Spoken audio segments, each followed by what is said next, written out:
The Nike KD11 was unveiled this morning and the internet was like, kids.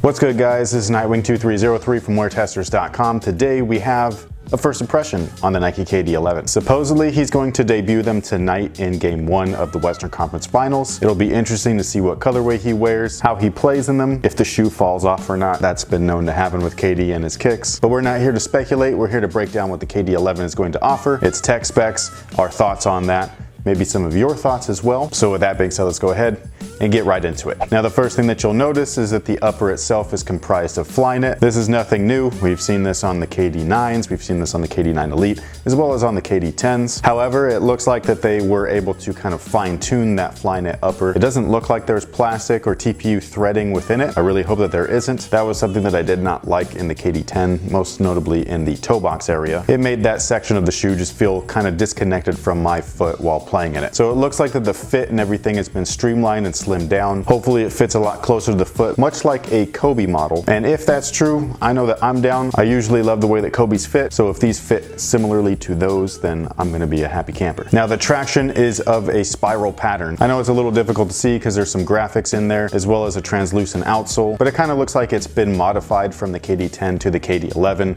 I wasn't a huge fan of the KD10's traction. However, this type of traction has been known to work in the past. So I think it'll really rely on the rubber compound. And this particular setup is of a translucent variety, and visually it reminds me of the Nike Kobe 10, which I thought had really good traction on court, so I'm hoping the same for these. The tooling is interesting. We have a rubber cup sole surrounding the entire midsole area, and within that we have a full-length React midsole along with full-length Zoom Air laid in on top of that. I mean, if that doesn't get your guys' juices flowing, I don't know what will, because when I read that and I saw it and I was like, yo dude, I gotta try this. This looks awesome. And like I said before, this area right here kind of reminds me of the Nike Kobe 10, where they had that full-length lunar, they had Zoom in the back, it was all encased within this kind of thin, rubbery TPU, midsole wrap and all that stuff. It didn't allow the lunar to really expand the way that it maybe could have, but it was still comfortable, and I think that that's what this is going to feel like right here. I think that it's going to be comfortable enough with that Zoom Air in there. You'll still get that feedback, that spring underneath your foot, and most importantly, this setup is not going to take away from stability, which is usually an issue when we have full-length cushion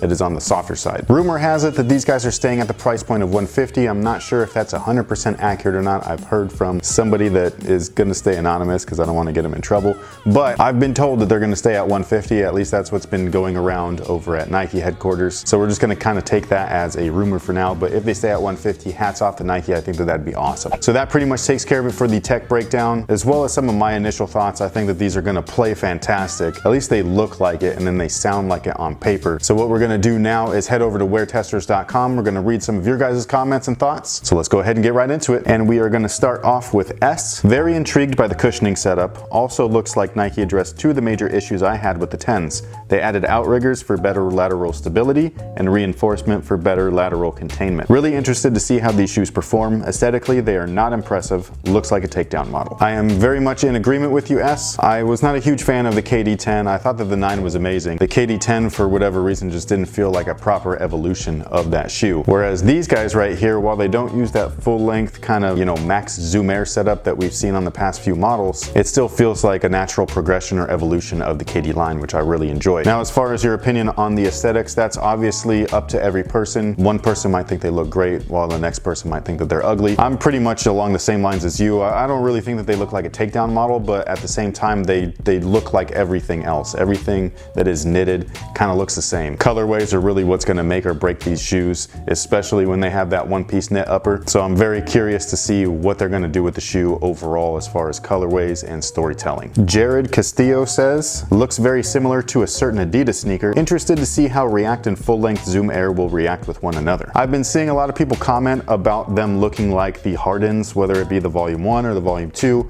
Yeah, that's up for debate. I personally disagree with that. I don't think that they look like either of them. If you put them side by side, they're two totally different shoes. They don't share the same lines or language. They don't share anything really other than maybe the TPU wrap around the midsole. But that's something that Nike actually started, not Adidas. I know that it's like the popular thing to be like, oh, I'm gonna throw one brand under the bus and say that they copied another or whatever it is. I'm not gonna say like one way or the other because I don't really give two craps about, either company as a company. I more so care about the products that they provide to us as consumers. And in that sense, I think that this competition that they have with one another is great for us. So the complaining, I don't think is necessary or warranted or valid. If you're a Harden fan, obviously you're gonna buy a Harden. If you're a KD fan, obviously you're gonna buy a KD. If you just play basketball and you're interested in performance only, you're gonna buy the best of the two that works for you on court. What they all look like, who cares? Raul says, zoom and react, hurry up and release. Although he says that with like a lot of exclamation marks, and I'm not gonna yell or anything, but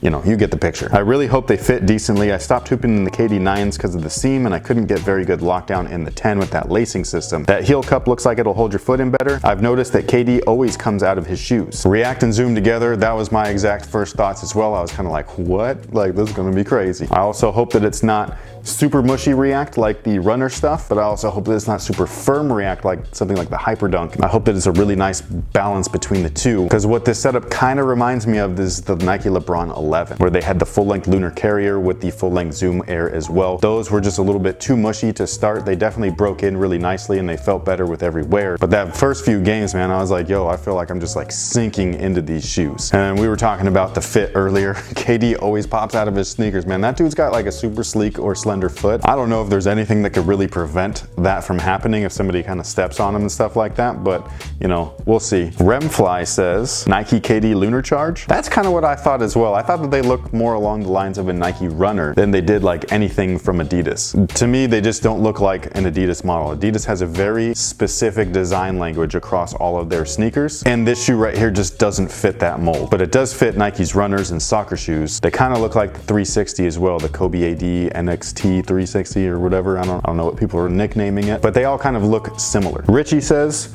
bruh, this cushion is hopefully gonna be amazing. The laces look a little lacking in lockdown. Looks like fly wire only, so we'll see how that goes. Wonder how much they're going to be too. What he's referring to with the price is something that we actually did not write within the article itself because it hasn't been confirmed by Nike. Again, a friend of mine that is over in that direction told me, so it's not anything confirmed, but what I'm hearing is 150. And like we've talked about already, the cushion it just sounds intriguing. It sounds like something you want to try. If anything, what this is going to do, much like the KD9s did, it's going to make you go in store and just try the thing on, which I think is important, especially in today's world of online consumerism. It is so nice to just be able to go into a store. It's a lost art, but to me, it's nice to go into a store and actually pick up something or try on something and all of that kind of stuff. I know that a lot of people think it's easier just to have things delivered to your door and stuff like that, which it is. I don't disagree with that, but I just think that it's better to go outside.